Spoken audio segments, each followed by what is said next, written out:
Well, hello, General Hospital Daily Recap fans. Today's daily recap is for Friday, May the 31st, 2024. Friday, May 31st. Well, we had some interesting things going on. I'm going to talk about the good stuff. The good stuff is the picture on the bottom right there. We have Sunny now going to see Jason and telling him, he's dealt with the Dex situation. They squashed it. He could go ahead and be a cop if he wants to. You know, I'm done with him. He's dead to me. And now I'm here to deal with you. And Jason looks at him, says, "What do you mean?" He goes, "I offered you to buy out." He goes, "I want you out of my business," is what he said. And Jason says, "Sonny," and he's standing up. He takes Sonny pretty much out of the office, to get him really in a more open space, right? He goes, "Sonny, this is our business, not just yours. We formed this together years ago. It's a partnership. And I'm not selling. I told you then, I told you now. I'm not selling." He says, "Well, look, this will free you up to be doing your FBI informing thing." He goes, "Matter of fact, they should be sending you somewhere. Or is it here so you could spy on me?" He says, "Sonny, I'm not spying on you. I'm protecting you." "Protecting me?" "I'm offering you this last chance to take my offer." And Jason said, "I'm not selling my half of the business." And Jason actually, he's real, you know how he is with Sonny, straight up firm. And then he actually, excuse me, goodness, my throat, y'all. He actually, I'm gonna have to put a little cough drop in here. He actually stepped forward, bringing himself closer to Sonny and looked him dead in his face and said, "Sonny, I'm not your enemy. I'm not." He says, "Well, you just remember this." This is Sonny. "You just remember this.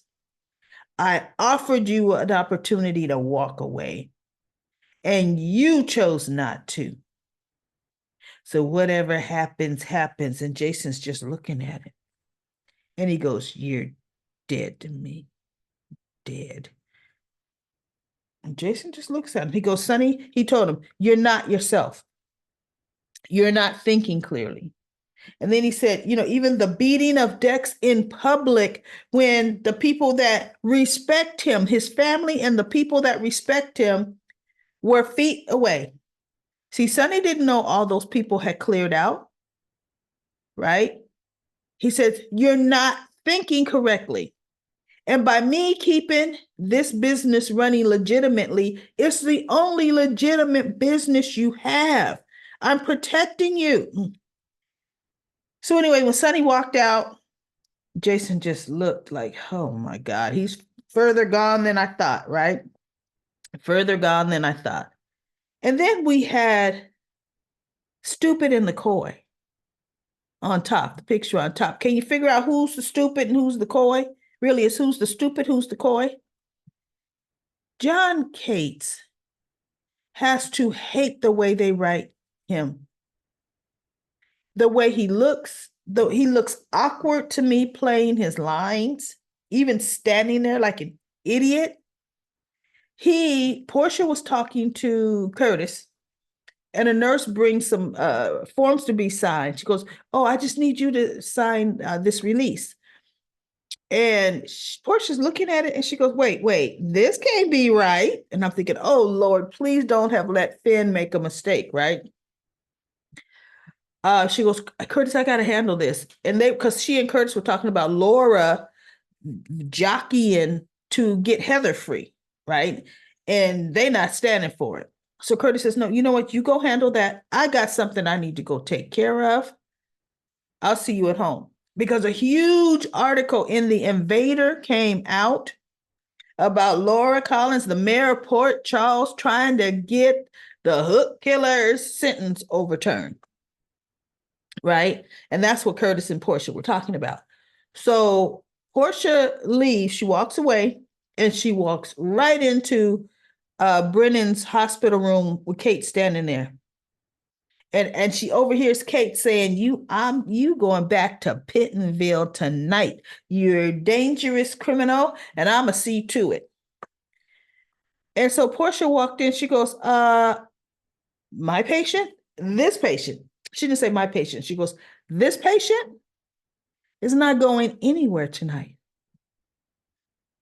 You don't have the authority to override medical decisions. His surgeon hasn't even signed off for the fact that he could go back to Pittenville. And Kate says, this man is a dangerous criminal. He's well enough to go back. And then she goes, you are not a medical professional, nor do you have the authority to do this. And Brennan is laying back in the bed, just coy and smirking at Kate. And Kate is just standing there looking stupid, like he always does, looking just stupid. And so Brennan is saying, and you were saying, what about me going back to Pittenville tonight? You know?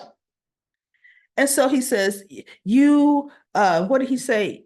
You have orchestrated, you're behind all of this. He says, you are still in Pentonville. No, he goes, if you have any further questions, this is Brennan talking to Kate. If you have any further questions for me, you better go through my attorneys. And Kate says, well, your attorneys are no, he goes, why haven't any of us heard from your attorneys? Your attorneys haven't even motioned to have your case taken to trial. You were remanded to Pittenville, but you haven't been charged with anything yet. He says, so it's obvious they're too busy, right? Because he goes, they're busy, very busy people. And that's what Brennan said. And he says, obviously, they're so busy, they feel their client should be sitting behind Pittenville bars. He goes, or are they doing your orders, your bidding? See, for some reason, you want to be behind those bars.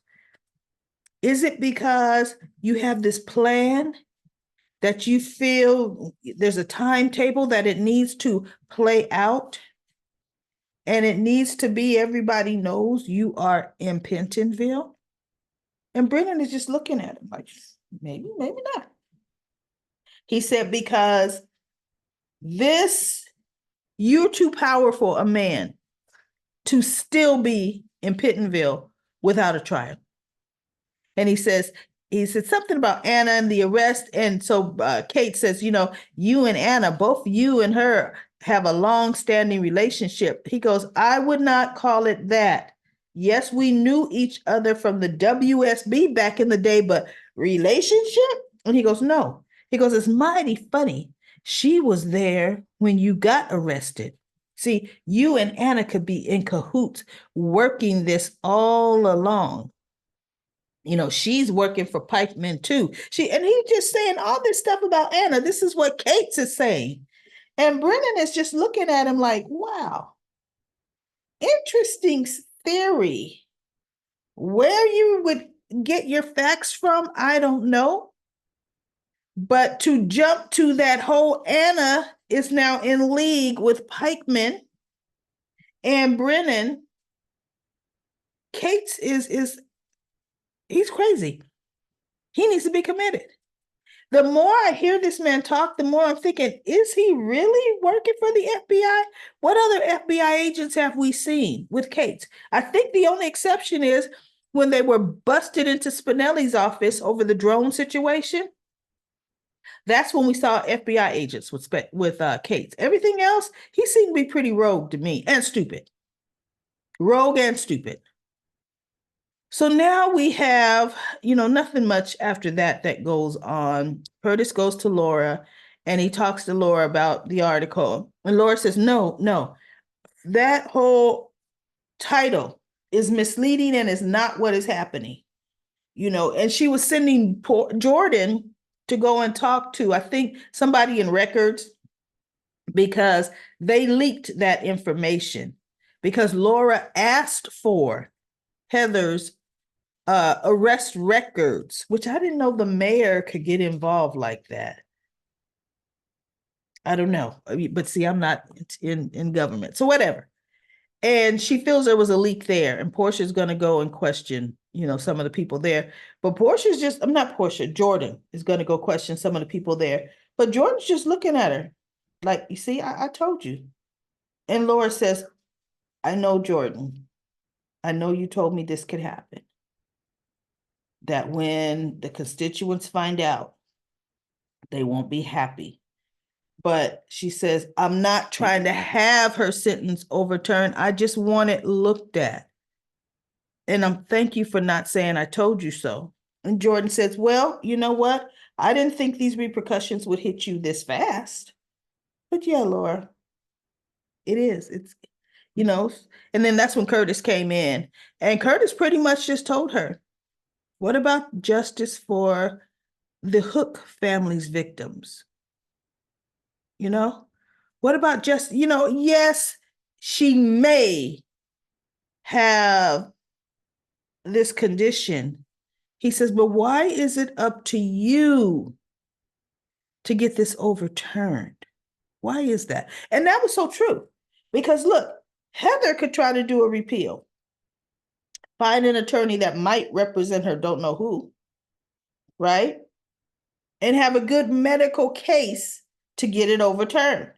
Because he's talking about, look, he goes, have you even talked to the victims, the survivor victims and their families, Laura? Have you talked to Diane Miller, who almost died? Have you talked to, and Laura's just sitting there like, no, but I just feel that if there's a chance, she goes, I'm not saying that Heather should be let free. He goes, well, what are you saying? He goes, Laura, you're putting things into motion that she could be left free, set free. Are you prepared? Are you prepared for what you would be unleashing? And Laura says, it is not my decision to set her free. That would be the court's decision to set her free. I feel that if her medical condition caused her to do all of these actions, then she has a right to have her case reheard. I'm not trying to influence the decision. And he says, he should have said, but Laura, will you testify on her behalf if they do open it? Because she will.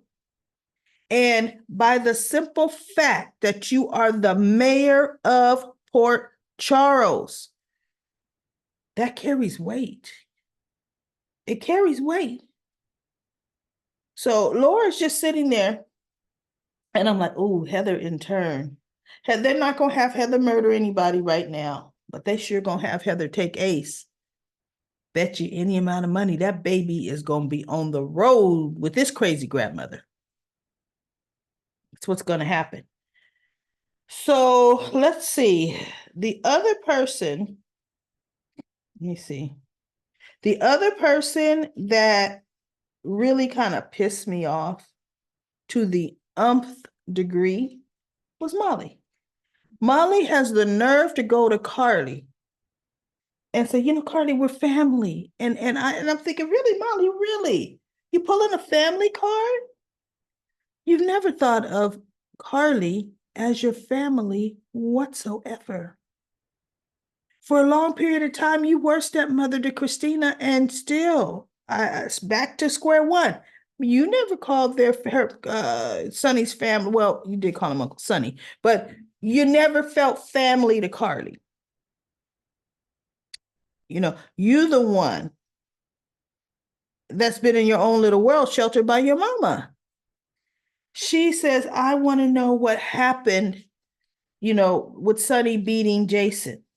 And Carly, I mean, not Dex. And Carly looks at her. Carly says, Molly. For one, she told her I was busy, but Molly, oh, I need to talk to you. So she takes her over to the little receptionist desk or hostess desk. And she goes, I wasn't there. So I can't tell you what happened, Molly. I was not there. And Molly says, yeah, but you talked to Jason, and I know Jason pulled Dex off, so Jason told you. And see, at that point, it would be, what have you heard? And let Molly say what she's heard and say, yep, that's exactly what Jason told me. Boom, point blank, period. See, no, Molly. And Carly says, if I talk to you, because see, what, you're the DA's office. You're trying to form a case against Sonny. She goes, no. This is just personal. This is me. Christina, from what I understand, was really, really upset, and the health of my baby is at stake. I'm worried. The only reason I'm not talking to Christina is I don't want to set her off. I don't want to stress her out even more. So if you could just tell me anything, and I'm thinking, Cardi still can't ease your mind.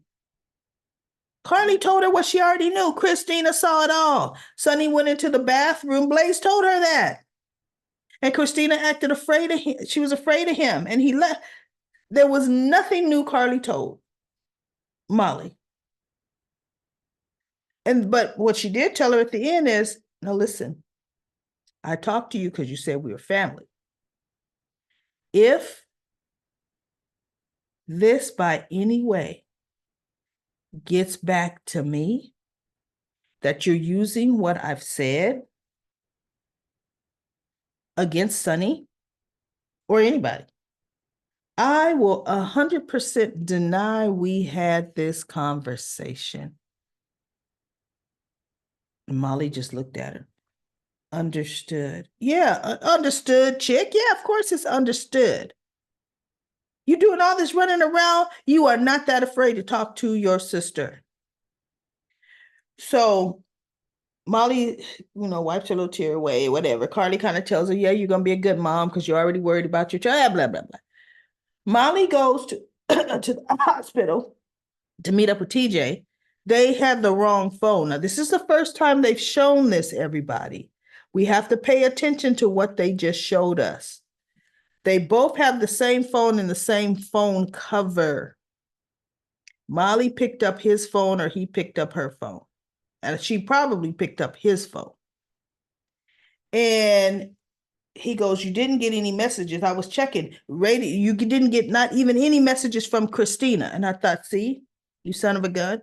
You was checking. You probably would have read your wife's phone texts. You would have done that with confidence. Proud of it, right? I said, this radio silence. She's in her third trimester. The baby's due in August. Well, and see, here's the deal. She just tiptoed into her third trimester, right? He goes, we have a right to know how she's doing, how our baby's doing at all times. I'm saying, shut up, TJ. She's just your surrogate. So he told her, plan to go to her next doctor's appointment with her. She said, no, we know, you know how Christina feels about boundaries. I have to make sure it's cleared with her, right? Because TJ's like, you just go. And she goes, no. I got to make sure it's cleared with her. So anyway, so she's getting ready to walk away because he's got to go do rounds. No, Portia wanted to speak to Molly. And so before she walks away, she says, and I know. Oh, she goes, and you have a subscription that is expiring. Because she saw his text too, right? And so they walk away, and then I'm not going to waste time with Portia trying to tell Molly how to do her DA job and the charges that they better press against Sonny. What you going to do, how you going to do it, because it better be done if I got to do the job for you. That's pretty much the way that conversation went with Portia. So that's it, everybody. That is my daily recap of General Hospital. No cliffhangers at all. Please subscribe. If you're on Instagram and TikTok, please follow me. I need more followers. Follow me. And I'll be back on Monday with another daily recap. Okay, everybody, no comment corner today. And I'm going to tell you, good God, I'm going to tell you why. You know, we got sleep deprivation from the new parents, like my daughter and her husband. I go over every day for 5 to 6 hours. I leave the house at 6:45 in the morning, helping. Oh, but grandmother's tired. You know, I got to get back into that swing of things, rocking the baby, shushing them, right? Woo, Lord, I'm exhausted. I wanted to make sure that I got through this recap today because me going to, I have to be at her house at 7:15. I mean, 7 o'clock. And that's 7 days a week. I don't get weekends off, 7 days a week. Well, while the baby's young, I will not be doing this for while the baby's this young. So please read, everybody read each other's comments in comment corner. And I'm sure there's some phenomenal ones. I will read them tomorrow and probably do some thumbs up on them tomorrow. But have a great weekend and I'll see y'all later.